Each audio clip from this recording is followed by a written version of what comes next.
रावण आया सोने का हिरण बन के, और वो रावण अपना वेश चेंज करके और सीता मैया का हरण करके ले गया। केजरीवाल के रामायण ज्ञान पर घमासान। बीजेपी ने केजरीवाल को बताया अधर्मी। केजरीवाल ने किया पलटवार। बीजेपी को बताया राक्षसी प्रवृत्ति वाले लोगों की पार्टी। छत्तीसगढ़ में नक्सलियों के खिलाफ बड़ा ऑपरेशन। मुठभेड़ में 16 नक्सली ढेर। नक्सलियों के पास से एसएलआर राइफल और ऑटोमेटिक वेपन बरामद। अमित शाह ने बताया नक्सल मुक्त भारत की दिशा में बड़ा कदम।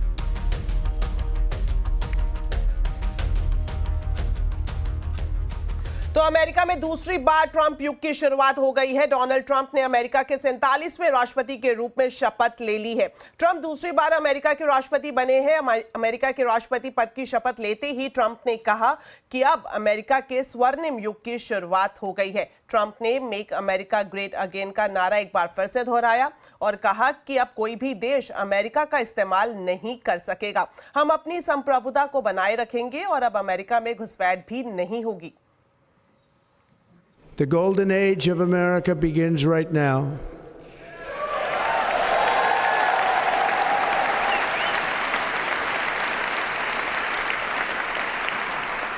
From this day forward, our country will flourish and be respected again all over the world.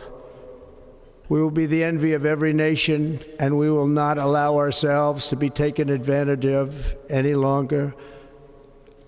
During every single day of the Trump administration, I will very simply put America first. तो America के राष्ट्रपति बनते ही Donald Trump action में आ गए हैं और उन्होंने कई ताबड़तोड़ फैसले लिए हैं। डोनाल्ड ट्रंप ने पद संभालते ही कई एग्जीक्यूटिव ऑर्डर को भी साइन किया है। उन्होंने बड़ी संख्या में बाइडेन सरकार के 78 फैसलों को रद्द कर दिया है और साथ ही अमेरिका के WHO यानी विश्व स्वास्थ्य संगठन से बाहर निकलने के आदेश पर भी साइन किया जा चुका है। इसके अलावा पेरिस जलवायु समझौते से अमेरिका के बाहर होने का भी ऐलान किया गया है।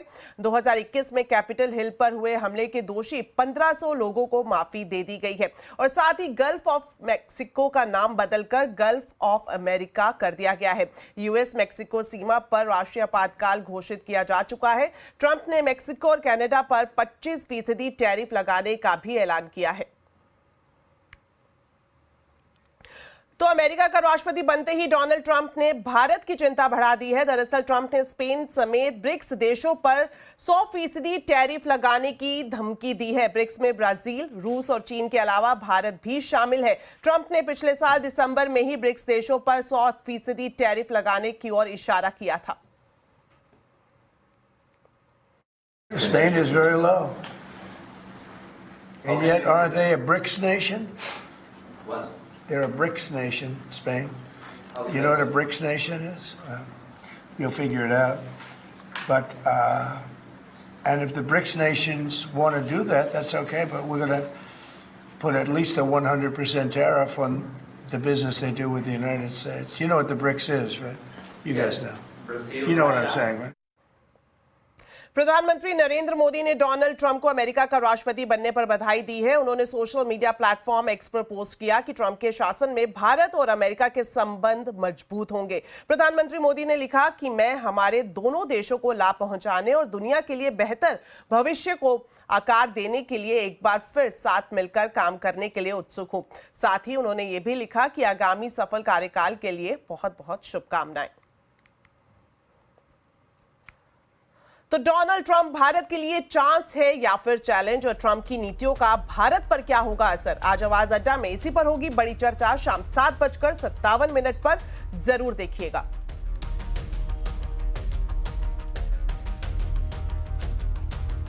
तो चलिए अब बुलेटिन में बात करेंगे दिल्ली के चुनावी दंगल की।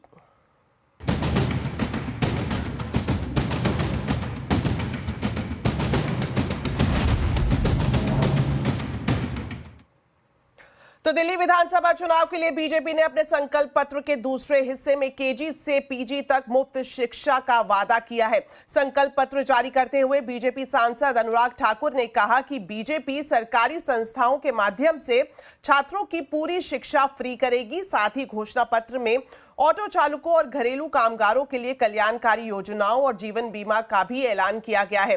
कॉम्पिटिटिव एग्जाम देने वाले स्टूडेंट्स को 15,000 रुपए की सहायता, एप्लीकेशन फीस और किराए का रियम्बर्समेंट दिया जाएगा। ये वादा बीजेपी ने अपने संकल्प पत्र में किया है। वही अनुसूचित जातियों के छात्रों को 1,000 रुपए स्टाइपेंड के तौर पर दिया जाएगा। इसके अलावा स्ट्रीट वेंडर्स को कोलेट्रल फ्री लोन, आपके भ्रष्टाचार को उजागर करने के लिए एसआईटी के गठन का भी वादा बीजेपी ने अपने संकल्प पत्र में किया है।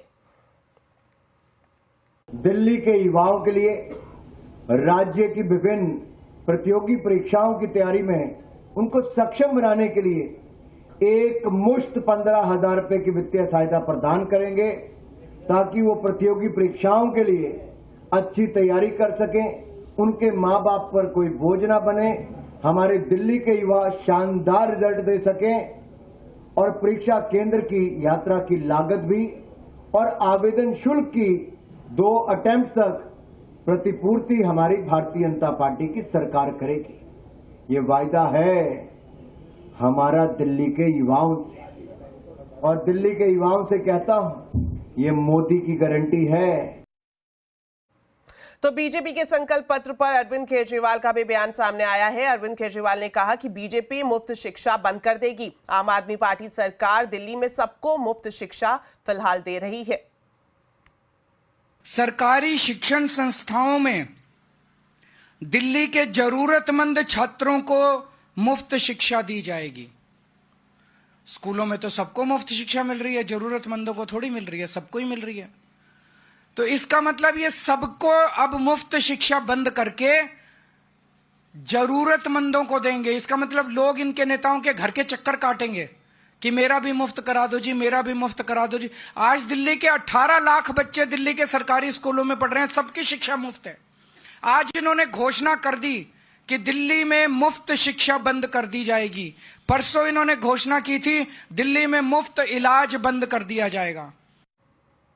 साथ ही दिल्ली विधानसभा चुनाव में रामायण को लेकर अरविंद केजरीवाल के एक बयान पर बवाल मच गया है। दरअसल केजरीवाल ने विश्वास नगर में एक सभा के दौरान कहा कि भगवान राम के वनवास के दौरान सोने का मृग बनकर रावण आया था और माता सीता का हरण कर लिया था। उन्होंने कहा कि बीजेपी सोने का हिरण है। उनके इस रामायण ज्ञान को लेकर बीजेपी आक्रामक हो गई। बीजेपी नेता कह रहे हैं कि जंगल में माता सीता के हरण के वक्त रावण नहीं, मारीच ने मृग का रूप धारण किया था। बीजेपी ने केजरीवाल को चुनावी हिंदू बताया है। देखिए, अरविंद केजरीवाल जी एक चुनावी हिंदू हैं। वो और उनके आका राहुल गांधी जी के रग रग में तुष्टीकरण है। वो अरविंद केजरीवाल जी का आज चुनावी हिंदू चेहरा दिल्ली और देश की जनता के सामने आ चुका है। चलिए अब आपको दिखाते हैं सीएनबीसी आवाज की बिग बजट एक्सक्लूसिव खबर। बजट में शिप बिल्डिंग इंडस्ट्री पर खास फोकस देखने को मिल सकता है। तो इस बड़ी खबर पर ज्यादा जानकारी के लिए अब सीधा जुड़ते हैं हमारे वरिष्ठ सहयोगी लक्ष्मण रॉय से। तो लक्ष्मण जी, आपसे जानना चाहेंगे कि आने वाले बजट में शिप बिल्डिंग इंडस्ट्री के लिए क्या राहत मिल सकती है। देखिए, दरअसल सरकार बजट में इंफ्रास्ट्रक्चर पर खास जोर दे सकती है और उसमें भी शिप बिल्डिंग एक बहुत ही महत्वपूर्ण पहलू होगा, क्योंकि शिप बिल्डिंग इंडस्ट्री अभी भी उस स्तर पर नहीं है जिस स्तर की ज़रूरत है। तो वहाँ पे मोटे तौर पे 3 इंसेंटिव सरकार देने पर विचार कर रही है। पहला इंसेंटिव तो ये है कि घरेलू शिप बिल्डिंग के लिए अगर कोई इक्विपमेंट इंपोर्ट करना पड़ता है तो उस पर जो इंपोर्ट ड्यूटी लगती है उसमें एक बड़ी रियायत दी जाए, ताकि सस्ती कीमत पे शिप बिल्डिंग हो सके। दूसरी चीज़, जो शिप बिल्डिंग इंडस्ट्री है उसमें ओरिजिनल इक्विपमेंट मैन्युफैक्चरर अगर विदेशी हैं, वो यहाँ के शिप बिल्डिंग में अपने लिए इक्विपमेंट ला रहे हैं, तो वहाँ पे उनको जो विदहोल्डिंग टैक्स लगता था उससे यहाँ पे रियायत मिल सकती है। और तीसरी चीज़, इंडियन फ्लैग वाले जो शिप हैं उनको टीडीएस से छूट मिल सकती है, ताकि विदेशी शिप होते हैं उन पर टीडीएस नहीं लगता है। तो एक लेवल प्लेइंग फील्ड बनाने की कोशिश होगी। और इसको लेकर के अभी से ही कई लोगों से सलाह मशविरा का दौर शुरू हो चुका है। विदेशी कंपनियां जो शिप बिल्डिंग बनाने में काफ़ी बढ़ चढ़ कर हिस्सा लेती हैं, वो लगातार भारत में आकर के इसकी संभावनाएं तलाश रही हैं। और आने वाले दिनों में मुझे लगता है कि इस तरफ सरकार बड़ा कदम उठा सकती है और इसकी झलक आपको बजट में देखने को मिल सकती है। जी शुक्रिया लक्ष्मण जी इस एक्सक्लूसिव खबर के लिए। तो चलिए अब जानते हैं कि बजट से टेलीकॉम कंपनियां क्या चाहती है, और इस पर जानकारी देने के लिए अब सीधा जुड़ते हैं असीम मनचंदा से। तो असीम, बताएं टेलीकॉम कंपनियों की क्या उम्मीदें हैं आने वाले बजट से। जो टेलीकॉम कंपनी है उनके ऊपर इस वक्त 4 लाख करोड़ रुपए से ज़्यादा का कर्ज है। ऐसे में टेलीकॉम कंपनियां चाहती हैं कि जो वित्त मंत्री है उनका वित्तीय बोझ कम करे। तो खासतौर पर कि टेलीकॉम कंपनियां डिमांड कर रही हैं कि जो उनको भारत निधि के अंदर 5% का कंट्रीब्यूशन देना पड़ता है उसको पूरी तरह से खत्म किया जाए। उनकी लाइसेंस फीस 3% से घटा करके 1% कर दी जाए। इतना नहीं, टेलीकॉम कंपनियां चाहती है कि जो कस्टम ड्यूटी नेटवर्क इक्विपमेंट्स के ऊपर लगती है, 4G हो चाहे 5G हो, उसको भी कम करे सरकार, ताकि कंपनियां अपने 5G का एक्सपेंशन आसानी से कर सके। टेलीकॉम कंपनियां एक और डिमांड कर रही है कि जो फेसबुक है, इंस्टाग्राम है या जो मैसेंजर्स हैं, उनके ऊपर सरकार किसी तरह का उनसे कंट्रीब्यूशन लेने की शुरुआत करे, उनको कहीं ना कहीं टैक्स के दायरे में लेकर के आए, ताकि उनको एक लेवल प्लेइंग फील्ड मिल सके। और टेलीकॉम कंपनियों का ये भी कहना है कि जो उनके AGR ड्यूज है वो काफ़ी ज़्यादा है, तो उनकी वजह से उनका कैश फ्लो काफ़ी कम है। तो उनको जब 8 साल का वक्त मिलता है ऑफसेट करने के लिए, उसको बढ़ा करके 16 साल तक कर दिया जाए। तो ये सारी डिमांड्स वित्त मंत्री के सामने रखी है, तो देखना होगा वित्त मंत्री उनको किस तरह की राहत देती है। जी शुक्रिया असीम इस पूरी जानकारी के लिए। तो टेलीकॉम कंपनियां क्या चाह रही है, असीम से हमने जाना। बात करते हैं कि इस बार बजट से जो बड़े ब्रोकरेज हाउस हैं उनकी क्या उम्मीदें हैं। इसी कड़ी में जानते हैं एक्सिस कैपिटल की बजट उम्मीदें, और ये बताने के लिए अब मेरे साथ जुड़ रहे हैं मेरे सहयोगी यतिन मोहता। यतिन, बताएं। तो देखिए, आज पहला दिन है बिग बजट ब्रोकरेज रिपोर्ट्स का, और अगर हम बात करें एक्सिस कैपिटल की तो बहुत सारी उम्मीदें हैं, लेकिन स्पेसिफिकली अगर हम सेक्टर्स की बात करें तो इंफ्रास्ट्रक्चर पे एक्सिस कैपिटल को लगता है कि बहुत सारे बजट के ऐलान हो सकते हैं। खास करके सरकार का फोकस इंफ्रास्ट्रक्चर पे तो रहेगा, रोड इंफ्रास्ट्रक्चर पे रहेगा, रेलवेज पे रहेगा, लेकिन अफोर्डेबल हाउसिंग पे कुछ खास अनाउंसमेंट्स आ सकती हैं। इसके अलावा रियल एस्टेट को सपोर्ट करने के लिए भी जो है सरकार प्रोएक्टिव कदम उठा सकती है बजट में। इसके अलावा पावर सेक्टर की बात करें तो रिन्यूएबल एनर्जी और ग्रीन हाइड्रोजन मिशन को एक ज़्यादा आवंटन मिलने की उम्मीद है। इसके साथ जो PM की सूर्य घर योजना है और जो रूफटॉप योजना है, यहाँ आवंटन बढ़ता हुआ नज़र पड़ सकता है, और PLI scheme solar value chain में आती हुई आपको नज़र पड़ सकती है। तो कहीं ना कहीं रिन्यूएबल एनर्जी का पुश आपको सरकार करती हुई नज़र पड़ सकती है बजट में। इसके अलावा मेटल स्पेस स्टील सेक्टर पे ध्यान रखिए, क्योंकि सेफगार्ड ड्यूटी जो है चाइनीज़ इंपोर्ट्स के खिलाफ आने की पूरी उम्मीद है बजट में, और कहीं ना कहीं इसके चलते स्टील सेक्टर भी फोकस में रहेगा। अगर हम FY26 के प्रोजेक्शन की बात करें तो कौन से आंकड़ों पर नजर रखनी है। एक्सपेंडिचर की बात करें तो लगभग 8% की वृद्धि यहां देखने को मिल सकती है। केपेक्स में सरकार जो है 10% का पिछले साल के मुकाबले ज़्यादा आवंटन कर सकते हैं, और वेज और पेंशन्स की बात करें तो 7% का जो है इंक्रीज आप नज़र पड़ सकती है यहाँ FY26 के लिहाज से। फिस्कल डेफिसिट की बात करें तो अगले साल का जो फिस्कल डेफिसिट प्रोजेक्शन है वो 4.5% के नीचे रह सकता है, ऐसा एक्सिस कैपिटल का मानना है, और कहीं ना कहीं जो प्राइमरी डेफिसिट रेशियो है वो लगभग 1% से कम आने की उम्मीद है। रिस्क और आउटलुक की बात करें तो इकोनॉमी स्लो डाउन हो रही है, जो अर्बन कंजम्पशन है या स्लो डाउन देखने को मिल रहा है, तो उस पर सरकार की अगर प्रतिक्रिया नहीं आती है तो वो एक ग्रोथ के लिए डाउनसाइड रिस्क होगा, और किसी भी प्रकार का केपेक्स कट जो है वो नेगेटिव माना जाएगा। अगर हम बात करें बजट ब्रोकरेज पिक्स की तो एक्सिस कैपिटल को UltraTech cement, JSW energy, Oberoi realty, Indian hotels, Praj और वी-मार्ट जैसे शेयर्स पसंद आ रहे हैं। इसके अलावा अगर हम जो कवरेज में नहीं है स्टॉक्स जैसे कि M&M, एफकॉन, विशाल मेगा मार्ट, अनंतराज जो एक डेटा सेंटर की अपॉर्चुनिटी है, इन सभी स्टॉक्स पे फोकस रहेगा। तो कहीं ना कहीं ये budget brokerage picks Axis Capital की तरफ से आती हुई नजर पड़ रही है।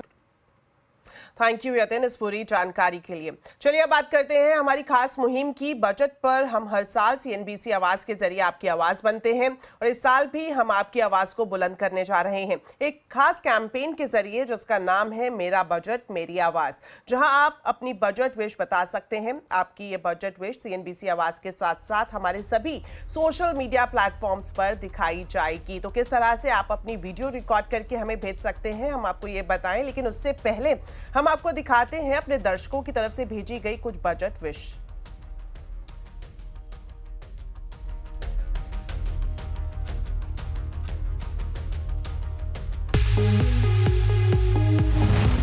हम आज की तारीख में उम्मीद रख रहे हैं कि बजट 2025 में एक बड़ा पैराडाइम आने वाला है।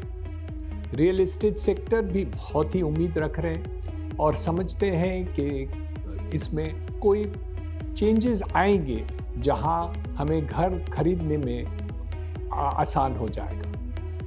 पहली बात मैं बताना चाहता हूं कि अफोर्डेबल हाउसिंग क्षेत्र को बहुत ही खटका लगा है। 18 महीने से पहली बार मैं देख रहा हूँ कि अफोर्डेबल हाउसिंग सेल्स की संख्या कम होती जा रही है। ये बहुत ही नेगेटिव बात है और हम समझते हैं कि वित्त मंत्री कुछ यहाँ इंटरवेंशन करेगी कि इसको, ये जो रुकावट आई है, जो स्लो डाउन हुआ है, वो फिर तेजी के रफ्तार से फिर उम्मीद रखते करेंगे। PMAY स्कीम वो एक ऐसे स्कीम है जो इसमें फ़ायदा हो सकता है, लेकिन उसमें कुछ रूल्स रेगुलेशन में भी परिवर्तन करने की आवश्यकता है कि वो ज़्यादा से ज़्यादा लोगों को हम पहुंच पाएंगे जो अफोर्डेबल हाउसिंग क्षेत्र में खरीदना चाहते हैं।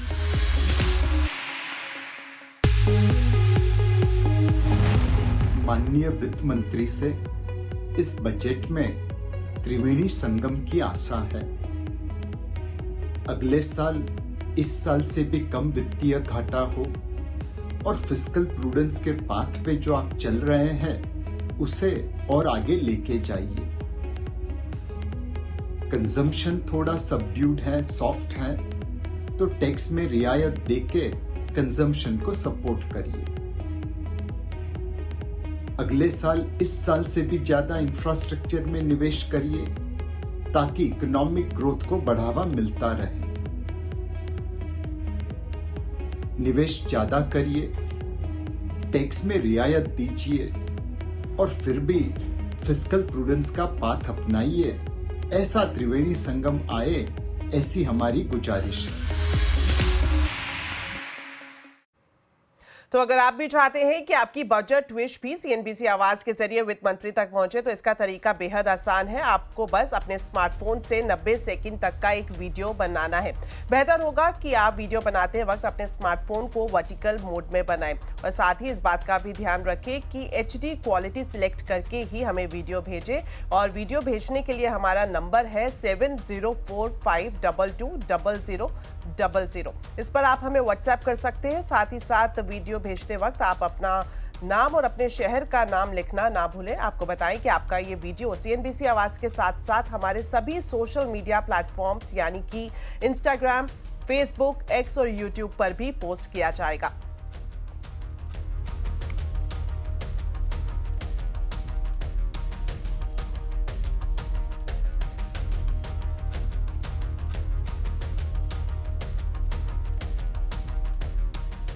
चलिए अब एक नजर डाल लेते हैं मार्केट पर। आज तेज उतार चढ़ाव के बीच बाजार भारी गिरावट पर बंद हुआ। आज के बाजार में सेंसेक्स निफ्टी में करीब 1.5% की गिरावट देखने को मिली। निफ्टी 7 महीने के निचले स्तर पर बंद हुआ। वहीं इंट्राडे में 7 जून 2024 के बाद पहली बार निफ्टी 23,000 के नीचे फिसला।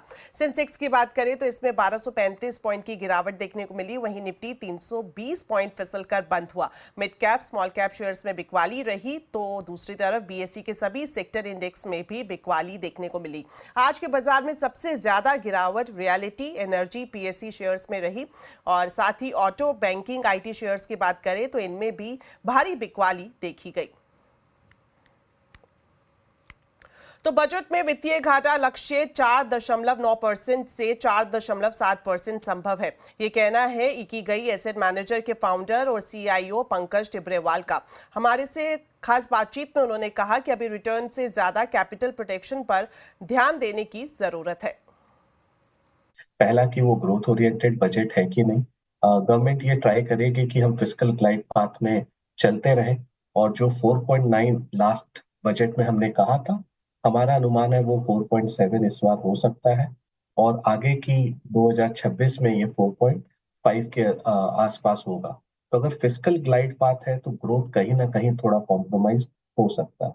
और तीसरी चीज अगर आप ध्यान दो तो इस साल हमारा अनुमान है कि कैपिटल गेन्स टैक्स और STT से गवर्नमेंट को करीबन 2.5 लाख करोड़ का कलेक्शन होगा और थोड़े साल पहले ये नंबर मामूली सा 20-25 हजार करोड़ ही था।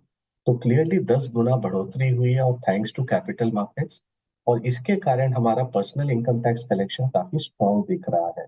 लेकिन अगर मार्केट इसी तरह कंसोलिडेटेड मोड में रहा नेक्स्ट 12-18 महीने तो ये नंबर में भी कहीं ना कहीं डाउनसाइड हो सकती है, which can way on the government finances. चलिए फिलहाल वक्त हो गया एक छोटे से ब्रेक का, लेकिन खबरें अभी और भी हैं। आप देखते रहिए आवाज समाचार।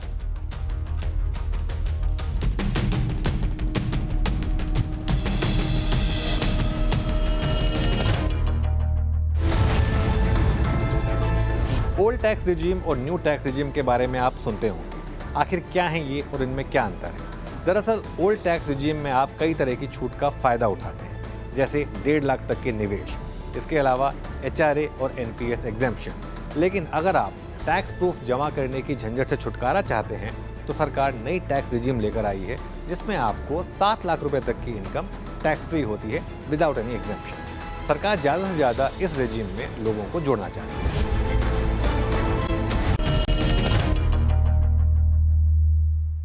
ब्रेक के बाद आपका स्वागत है। महानायक अमिताभ बच्चन ने नॉन अल्कोहलिक फैटी लीवर को लेकर गहरी चिंता जताई है। अमिताभ बच्चन ने कहा कि सरकार को पोलियो की तरह ही इसके खिलाफ भी अभियान चलाना चाहिए।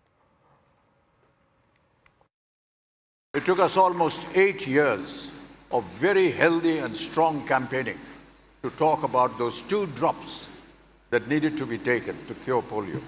I would want to urge, if at all it can be heard, to all the government organizations, if they can lend their support to this new program and this new campaign that we've just spoken of and heard of from Dr. Barve and the other doctors, we will be able to achieve a great lot more. I offer my services towards this campaign and I shall be ready to do whatever I can in my capacity.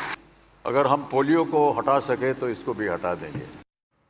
तो चलिए, मेरे साथ फिलहाल इस bulletin में इतना ही, लेकिन जाने से पहले आपको बताते हैं आज के कंज्यूमर अड्डा के टॉपिक के बारे में। जिस तरह से हमने आपको अपने बुलेटिन में दिखाया कि फैटी लीवर को लेकर अमिताभ बच्चन ने अभियान चलाने की अपील की है, तो क्या है फैटी लीवर की समस्या, जानने के लिए जरूर देखिए आज का कंज्यूमर अड्डा शाम 5:57 पर।